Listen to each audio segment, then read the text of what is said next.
Hello students, welcome back to my channel. Now we will start our next exercise of rational number, that is representation on number line.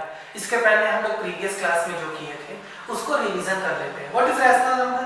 The rational number which is in the form of p by q where q never be zero are called rational number. अगर वहाँ पर plus कोई भी sign नहीं है तो वो positive rational number है. If there is one negative sign, it is negative rational number. Standard form देखे थे. स्टैंडर्ड फॉर्म का मतलब होता है किसी भी नंबर को लोवेस्ट टर्म तक रिड्यूस करना. इक्विवेलेंट फ्रैक्शन निकालना हम लोग देखे थे और इसी तरह से बहुत सारे टॉपिक्स को देखे थे. नाउ आज की क्लास में हम लोग कवर करेंगे रिप्रेजेंटेशन ऑन नंबर लाइन. किसी भी रैशनल नंबर को नंबर लाइन में कैसे रिप्रेजेंट करेंगे, क्योंकि नंबर लाइन में जब तक हम लोग रिप्रेजेंट करना नहीं सीखेंगे तब तक हम लोग रैशनल नंबर को कंपेयर नहीं कर सकेंगे. कंपेयर करने का मतलब है इट मींस कौन सा रैशनल नंबर बड़ा है, कौन सा रैशनल नंबर छोटा है. जब तक हम रैशनल नंबर को बड़ा या छोटा नहीं पहचान पाएंगे उनको असेंडिंग डिसेंडिंग में कन्वर्ट नहीं कर सकते. बड़ा और छोटा नहीं पहचान पाएंगे तो उनका हम लोग सब्ट्रैक्शन नहीं कर सकते. तो आज की क्लास में हम लोग representation of the number line सीखेंगे जो बहुत ही इंपॉर्टेंट चैप्टर, इस चैप्टर का बहुत ही इंपॉर्टेंट पार्ट है. तो हम लोग देखते हैं representation of number line. Suppose करो एक रैशनल नंबर है 1/5. The rational number is 1/5. अगर हम लोग को 1/5 को नंबर लाइन में रिप्रेजेंट करना होगा तो सबसे पहले we have to represent it on number line. तो हम लोगों को एक नंबर लाइन का जरूरत होगा. Number line that is 1/5.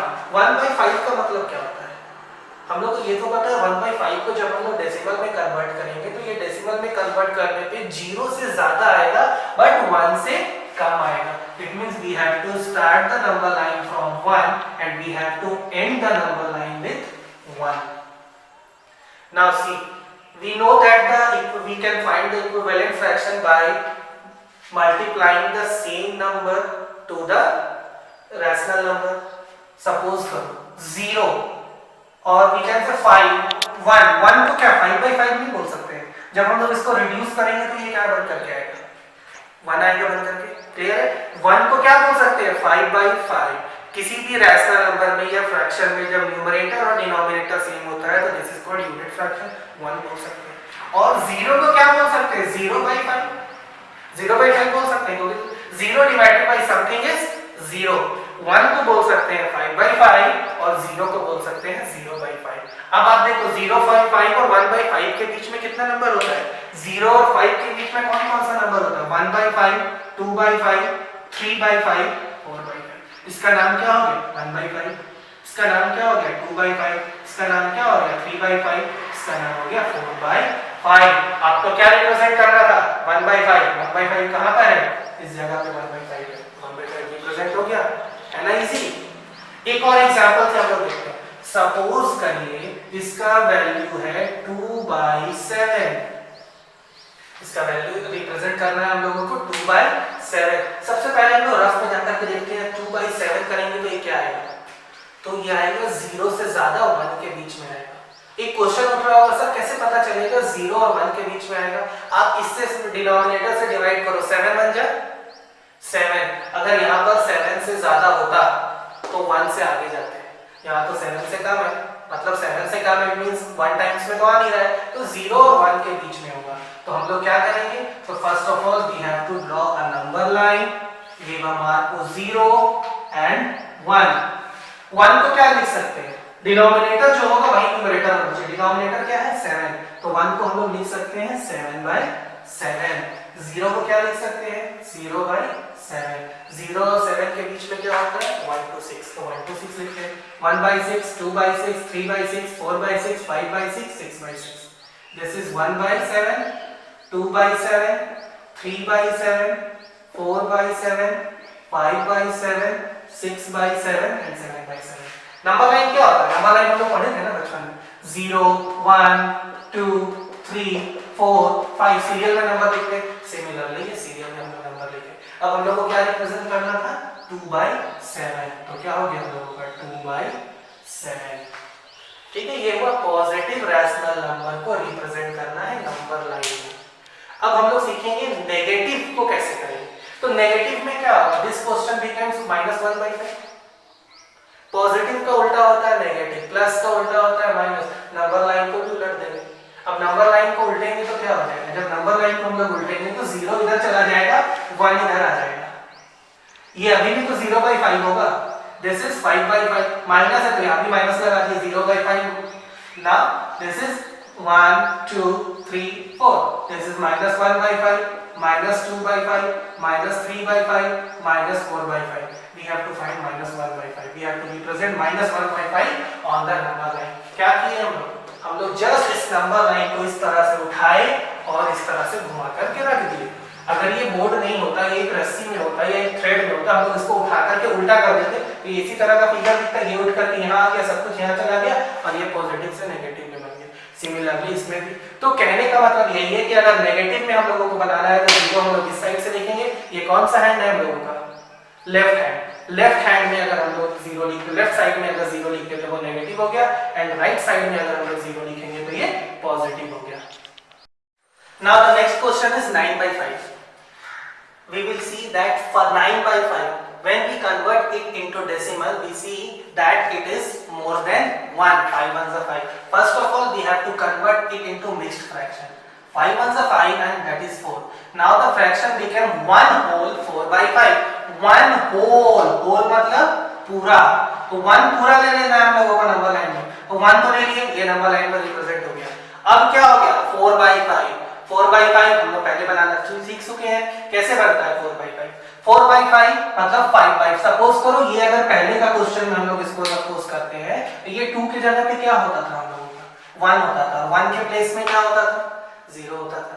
तो इन दोनों के बीच का गैप अभी भी कितना है, 1 यूनिट है। पहले की 1 यूनिट था, अभी भी 1 यूनिट है। तो हम लोग 2 को बोल सकते हैं 5/5 क्योंकि ये रिड्यूस होकर के 1 यूनिट हो गया, और इसको हम लोग बोल सकते हैं 0/5। अब इसके बीच में क्या बनाना होगा, 1/5, 2/5, 3/5, 4/5। Now this is 1/5, 2/5, 3/5, 4/5। अब सोचो क्वेश्चन क्या था, 1 होल 4/5, इसको हम लोग नहीं बोल सकते 1 होल 0/5, 1 होल 1/5। 1 तो होल हो चुका है, पूरा है इसके पास 1, तो 1 होल लगा दिए। हम लोगों को क्वेश्चन में रिप्रेजेंट करना था 1 whole 4/5, so this is 1 whole 4/5 हो गया। और सेम पिछले क्वेश्चन की तरह अगर इसको नेगेटिव में करना होगा तो हम लोग फिर से इसको इस तरह से उठाएंगे और इस डायरेक्शन में आ जाएंगे, तो हमारा जो लेफ्ट साइड में था वो राइट साइड में हो जाएगा और जो राइट साइड में था वो लेफ्ट साइड में हो जाएगा। The next topic is comparison of rational number. We have to compare two rational number. Which rational number is greater, which is less than. Now, if the question is 1/5 and 3/5, we have to compare 1/5 and 3/5. 1/5 it means 1 part of 5. Whole, किसी whole को अगर हम लोग 5 parts में divide करते हैं, उसका एक पार्ट और 3 पार्ट, तो एक पार्ट ज्यादा होगा या 3 पार्ट ज्यादा होगा, जाहिर सा बात है 3 पार्ट्स जो होगा वो ज्यादा होगा, तो ये कंपेयर किए 3/5। ठीक है। Now negative and positive. Negative का मतलब होता है हमको किसी से लेना है, पॉजिटिव का मतलब होता है देना है। देना है मेरे पास ज्यादा होगा तब तो हम देंगे, लेना है मतलब नेगेटिव हमेशा जो होगा वो लेस होगा। The main thing is 2/3 and 4/7। दो अलग तरह का रैशनल नंबर को जब कंपेयर करना होता है तब हम लोग को थोड़ा कंफ्यूजन आता है। जब तक डिनोमिनेटर सेम है कोई प्रॉब्लम नहीं है, जिसका न्यूमरेटर बड़ा होगा वो बड़ा होगा, जिसका न्यूमरेटर छोटा होगा वो छोटा हो जाएगा। At the same time, if the question is 3/5 and 3/7, जब न्यूमरेटर सेम हो और डिनोमिनेटर अलग अलग हो, तो ये उलट गया, उल्टा हो गया, उल्टा हो गया तो हर कुछ उल्टा हो जाएगा। जिसका डिनोमिनेटर छोटा होगा वो बड़ा होगा और जिसका डिनोमिनेटर बड़ा होगा वो छोटा होगा। इसमें डिनोमिनेटर किसका छोटा है, 5 का छोटा है, इसका मतलब ये बड़ा हो गया। उसी तरह से नेगेटिव और पॉजिटिव में है, नेगेटिव पॉजिटिव में कोई न्यूमरेटर और डिनोमिनेटर का कोई कहानी नहीं है। न्यूमरेटर अगर तुम जो नेगेटिव है वो छोटा होगा, जो पॉजिटिव है वो बड़ा होगा, न्यूमरेटर या डिनोमिनेटर चाहे कुछ भी हो। लेकिन अगर जब दोनों ही नेगेटिव में होगा, -1/2 एंड -3/2, तो नेगेटिव में हम लोगों को पता है सारा रूल उल्टा होता है, जो छोटा है वो बड़ा होता है। तो अगर ये नेगेटिव नहीं होता तो क्वेश्चन हुआ 1/2 एंड 3/2, तो कौन बड़ा हो गया, 3/2। लेकिन ये नेगेटिव है तो ये जस्ट अपोजिट हो जाएगा, 1/2 is greater. Now the main thing is 2/3 and 4/7, जब दो अलग तरह का रैशनल नंबर को कंपेयर करना। सबसे पहला काम है हम लोगों को न्यूमरेटर को सेम करना, डिनोमिनेटर को सेम करना होगा। डिनोमिनेटर को सेम कैसे करेंगे? तो डिनोमिनेटर को सेम करने का एक ही तरीका होता है एलसीएम। हम लोग सबसे पहले निकालेंगे LCM of denominator, that is LCM of 3 and 7। 3 and 7 का एलसीएम कितना होगा? 21। अब याद करो प्रीवियस एक्सरसाइज में हम लोग सीखे थे 2/3 जिसका डिनोमिनेटर होगा 21। 3 में क्या मल्टीप्लाई करेंगे कि 21 आएगा? 7। तो हम लोग 2 में भी 7 मल्टीप्लाई कर दिए। अब 2/3 क्या बन गया हम लोगों का? 14/21। Next rational number is 4/7। Denominator क्या होना चाहिए? 21। 7 में क्या मल्टीप्लाई करेंगे कि 21 आएगा? 3। हम लोग न्यूमरेटर 4 में भी मल्टीप्लाई कर दिए, 3 हो गया 12 and by 21। अब क्वेश्चन हम लोगों का हो गया 12/21 and 14/21 and 12/21। अब इसको कंपेयर करना है, ये इसी फॉर्मेट में आ गया। अब आपको बताना डिनोमिनेटर सेम है, इट मींस जिसका न्यूमरेटर बड़ा होगा तो वो बड़ा होगा। 14/21 is greater, it means 2/3 is greater. जब हम लोग ग्रेटर देन और लेस देन सीख गए तो हम लोगों को असेंडिंग और डिसेंडिंग करने में भी प्रॉब्लम नहीं होगा। अब हम लोग नेक्स्ट क्वेश्चन देखेंगे, arrange the rational number in ascending order. Arrange in ascending order, ascending order में अरेंज करना है। अगर हम लोग कंपेयर करना अभी जस्ट सीखे हैं, कंपेयर करना जानते हैं कौन छोटा कौन बड़ा है, तो असेंडिंग ऑर्डर और डिसेंडिंग ऑर्डर में कोई भी प्रॉब्लम नहीं है। असेंडिंग ऑर्डर, असेंडिंग ऑर्डर का मतलब क्या होता है? छोटा से बड़ा या बड़ा से छोटा? असेंडिंग ऑर्डर मतलब होता है छोटा से बड़ा, हम लोग छोटे से बड़ा में जाते हैं। तो हम लोग सबसे पहले देख रहे हैं डिनोमिनेटर सेम है। डिनोमिनेटर सेम है मतलब जो सबसे छोटा होगा वो छोटा होगा, जो बड़ा होगा वो बड़ा होगा। अगर कोई नंबर अगर नेगेटिव में है तो वो सबसे छोटा होगा। तो सबसे पहले नेगेटिव में नंबर है -1/3, तो -1/3 क्या हो गया? हम लोगों का छोटा हो गया। अब इसके बाद हम लोग साइन देते हैं। देन हम लोग को देखना है बाकी जो बचा 2/3, 4/3, 6/3, 1/3 कौन सबसे छोटा है? तो 1/3 सबसे छोटा है। देन 2/3 सबसे छोटा है, 4/3 सबसे छोटा है, 6/3 सबसे छोटा है। ये तो हम लोगों का हो गया असेंडिंग ऑर्डर में जब हम लोग अरेंज कर रहे हैं। सिमिलरली अगर हम लोग इसको डिसेंडिंग ऑर्डर में अगर हम लोग अरेंज करना चाहते हैं, इसको अगर डिसेंडिंग ऑर्डर में अरेंज करेंगे, डिसेंडिंग मतलब होता है बड़ा से छोटा, इसको उल्टा लिखिए, जो सबसे बड़ा है वो पहले लिखना है। 6/3, then 4/3, then 2/3, then 1/3, then -1/3। Clear है? मतलब जब डिनोमिनेटर मेरा सेम है तो कोई भी प्रॉब्लम नहीं आता है। अभी हम लोग इस क्वेश्चन को छोड़ करके एक और क्वेश्चन देखते हैं। सपोज करो एक और क्वेश्चन हम लोगों का है 1/5, 1/7, 1/6, -1/2, -1/4। अब क्या है? डिनोमिनेटर तो अलग अलग है, न्यूमरेटर सेम है। जब न्यूमरेटर या डिनोमिनेटर में कुछ भी सेम हो तो हम लोग डायरेक्ट बना सकते हैं। जब मेरा न्यूमरेटर सेम है, डिनोमिनेटर अलग अलग है, तो रूल क्या बोलता था? जो मेरा सबसे बड़ा डिनोमिनेटर होगा वो सबसे छोटा नंबर होगा ना। तो असेंडिंग में क्या करना है? छोटा से बड़ा। तो आप देखिए सबसे बड़ा डिनोमिनेटर किसका है? पहले तो पॉजिटिव ही होगा, तो सबसे बड़ा है -7 का है, तो हम लोगों का आंसर क्या हो जाएगा? 7। लेकिन एक चीज रूल और भी पता था, नेगेटिव हमेशा पहले होता, नेगेटिव छोटा होता। नेगेटिव में देखना, नेगेटिव में उल्टा होता था। इसमें अगर छोटा वाला आपका बड़ा डिनोमिनेटर अगर सबसे छोटा नंबर है तो इसमें क्या होगा? जो डिनोमिनेटर छोटा होगा वो क्या होगा? वो नंबर भी छोटा होगा। तो सबसे बड़ा इसमें क्या होगा? -1/4। अगर हम लोग करेंगे तो सबसे छोटा कौन हो गया? -1/4। इसके बाद क्या होगा? -1/2 होगा। ये नहीं, ये नहीं होगा। इसमें क्या होता था? जो बड़ा डिनोमिनेटर है वो सबसे छोटा है, इसमें जो छोटा डिनोमिनेटर होगा वही ना सबसे बड़ा होगा। तो छोटा डिनोमिनेटर क्या है? 1/2, देन 1/4, नेगेटिव खत्म हो गया। अब पॉजिटिव में देखेंगे जो बड़ा है वो सबसे छोटा है, मतलब 1/7 सबसे छोटा है, फिर 1/6, देन 1/5। तो कहने का मतलब क्या है? हम फिर से अपना हाथ बनाएंगे। हाथ बनाने का मतलब है इसको लर्न बाय हार्ट करना, दिल से याद करना। दिमाग से जो हम याद करते हैं वो जल्दी भूल जाते हैं, इसलिए दिल से याद करना है। दिल से क्या याद करना है? अगर डिनोमिनेटर मेरा सेम होगा, if the denominator is same, then the highest numerator is greater number, जो सबसे बड़ा न्यूमरेटर होगा वो सबसे बड़ा नंबर होगा, सबसे बड़ा रैशनल नंबर होगा। जस्ट इसका ऑपोजिट, अगर हम लोग का न्यूमरेटर सेम होगा तो डिनोमिनेटर के केस में जो सबसे बड़ा डिनोमिनेटर होगा वो सबसे छोटा रैशनल नंबर होगा। मतलब न्यूमरेटर सेम है तो छोटा वाला बड़ा होगा, बड़ा वाला छोटा होगा। ठीक है, अब नेगेटिव के केस में देखेंगे। नेगेटिव के केस में ये तो हम लोगों को पता है कि नेगेटिव हमेशा छोटा होगा। जब न्यूमरेटर सेम है तो भी कोई प्रॉब्लम नहीं है। न्यूमरेटर सेम है तो हम लोग क्या देखेंगे, जिसका भी डिनोमिनेटर मेरा बड़ा होगा वो छोटा नंबर हो गया, जिसका डिनोमिनेटर छोटा है वो बड़ा नंबर हो गया। उसी तरह से इसमें जिसका न्यूमरेटर डिनोमिनेटर छोटा है वो छोटा नंबर, जिसका डिनोमिनेटर बड़ा है वो बड़ा नंबर। नेगेटिव में हर कुछ उल्टा होता है। नेगेटिव में अगर आपका, फिर से हम लोग एक बार देखते हैं क्या समझे।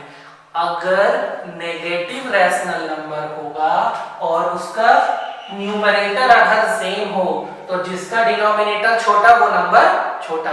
एक बार रिपीट करेंगे, नेगेटिव रैशनल नंबर में अगर न्यूमरेटर सेम होगा तो छोटा नंबर वाला ही नंबर छोटा होगा और बड़ा वाला बड़ा होगा। लेकिन अगर डिनोमिनेटर सेम हो, अगर हम लोग का किसी भी नेगेटिव रैशनल नंबर में डिनोमिनेटर सेम होगा तो हमेशा छोटा नंबर वाला नंबर बड़ा होगा और बड़ा वाला छोटा होगा। जैसे इस रूल यहाँ पे पॉजिटिव है, सेम रूल इसके साथ नेगेटिव है। क्लियर है? The third question is when all the numerator and denominator are different. ना न्यूमरेटर सेम है ना डिनोमिनेटर सेम है, मतलब सारा का सारा फ्रैक्शन जो है वो अनलाइक फ्रैक्शन है। तो हम लोग क्या करेंगे? तब हम लोग ये करेंगे कि हम लोग को सबसे पहले डिनोमिनेटर को सेम करना होगा, और डिनोमिनेटर को सेम करने का सिर्फ और सिर्फ एक ही तरीका हम लोग जानते हैं, एलसीएम। LCM of 5, 10, 5, 15, 10। तो क्या हम लोग बच्चों की तरह एलसीएम निकालेंगे? निकाल सकते हैं, कोई दिक्कत नहीं। लेकिन एलसीएम निकालने का भी एक तरीका बताते हैं, वो ध्यान से सुनना। एलसीएम निकालने का सबसे बड़ा तरीका होता है, इसमें जो सबसे बड़ा नंबर है वो देखो कौन है सबसे बड़ा, 15 है। 15 का टेबल पढ़िए, 15 1 जा 15, 5 के टेबल में 15 आता है, 10 के टेबल में 15 आता है, नहीं आता, मतलब ये नहीं होगा। अब 15 2 जा 30, 5 के टेबल में 30 आता है, 10 के टेबल में 30 आता है, 5 के टेबल में 30 आता है, 10 के टेबल में 30 आता है, 15 में तो आता ही। तो ऐसा पहला नंबर जो सबसे बड़े वाले नंबर के टेबल में आता होगा, मतलब सबसे बड़े वाले टेबल का मल्टीपल होगा जो सबके टेबल में आता है, तो क्या है 30। तो इनका एलसीएम क्या हो गया 30। आप इस तरह से नहीं निकालना चाहते हो तो आप इस तरह से, जैसे हम लोग पहले बचपन में सीखे थे, 5, 10, 5, 15 और 10 का भी एलसीएम निकाल सकते हैं। 5 1 जा 5, 5 2 जा 10, 5 1 जा 5, 5 3 जा 15, 5 2 जा 10, 2 1 2 1 जा 2, 1 3 2 1 जा 2, 5 2 जा 10, 10 3 जा 30। एलसीएम इधर भी 30 आया और इधर भी 30 आया। अब हम लोग सीनियर क्लासेस में है, टाइम तो इतना होगा नहीं एग्जाम में, तो हम लोग डायरेक्टली एलसीएम निकाल सकते हैं, इसमें किसी भी तरह का मार्क्स डिडक्ट नहीं होता है ना। 1/5 इज इक्वल टू 30। 5 में क्या मल्टीप्लाई करेंगे कि 30 बनेगा, इक्विवेलेंट फ्रैक्शन निकालना है। Now this is 6/30। Second number 1/10, 10 में क्या मल्टीप्लाई करेंगे तो 3 मल्टीप्लाई करना होगा, 3/30। 2/5 में क्या मल्टीप्लाई करेंगे तो 5 में 6 मल्टीप्लाई करना होता है, तो 6 मल्टीप्लाई करेंगे, 6 2 12/30। Next number is 7/15। 15 में क्या मल्टीप्लाई करना होगा 2, तो 7 2 14/30 and the last number is 3/10। 10 में क्या करना होगा 3, 3 3 9/30। अब आपका क्वेश्चन क्या बन गया, नाउ द क्वेश्चन बिकेम 6/30, 3/30, 12/30, 14/30, 9/30। इस पोजीशन में आ गए जब डिनोमिनेटर मेरा सेम होता है।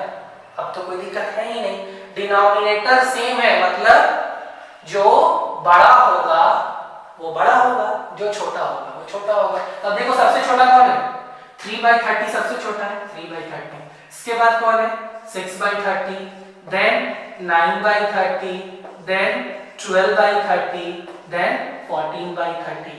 हो तो गया यहीं का आंसर। क्या हम लोग इसको आंसर छोड़ देंगे? नहीं छोड़ेंगे। हम लोगों का आंसर क्या होगा, तो हम लोगों का आंसर होगा, इसको हम लोग क्वेश्चन में कन्वर्ट करेंगे। 3/30 किसको बनाने से आया, 3/30 यहाँ था, वो किससे बना था 1/10 से। तो हम लोग पहले लिखेंगे 1/10। 6/30 किससे बना था? 6/30 हम लोगों का बना था 1/5 से। देन 9/30 किससे बना था? तो 9/30 बना था हम लोगों का 3/10 से। फिर 12/30 किससे बना था? 12/30 बना था 2/5 से। और लास्ट क्या था? 14/30 हम लोगों का बना था 7/15 से। तो ये हम लोगों का आंसर होगा। ठीक है। जिस तरह से हम लोग असेंडिंग ऑर्डर किए हैं, सिमिलरली डिसेंडिंग ऑर्डर करना, सब कुछ रूल यहाँ तक सेम होगा। अब इसको यहाँ से डिसेंडिंग ऑर्डर में हम लोग अरेंज कर देंगे। इसी के साथ हम लोगों का चैप्टर नंबर 2 रैशनल नंबर का सेकंड एक्सरसाइज कंपैरिजन, जिसमें हम लोग ग्रेटर देन लेस देन हम लोग बता सकते हैं, और जब ग्रेटर देन और लेस देन हम लोग बता सकते हैं तो असेंडिंग और डिसेंडिंग में इसको अरेंज कर सकते हैं। आज का हम लोग का टॉपिक यही खत्म होता है। नेक्स्ट वीडियो में हम आप लोगों के साथ मिलेंगे और उसमें हम लोग सीखेंगे किस तरह से एडिशन और सब्ट्रैक्शन, मल्टीप्लिकेशन और डिवीजन रैशनल नंबर का किया जाता है। तब तक के लिए बाय बाय।